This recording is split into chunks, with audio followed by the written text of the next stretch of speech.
ይብዛልሽ ከፍ ይበልልኝ በላ እናቴ ሁሌም ኑሪልኝ ሁሌም ኑሪ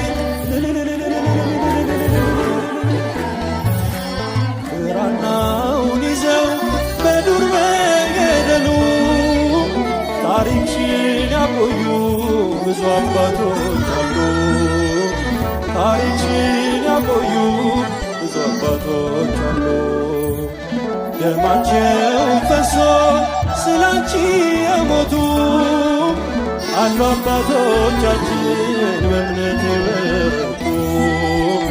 አሉ አባቶቻችን በእምነት የበረቱ ተዋህዶ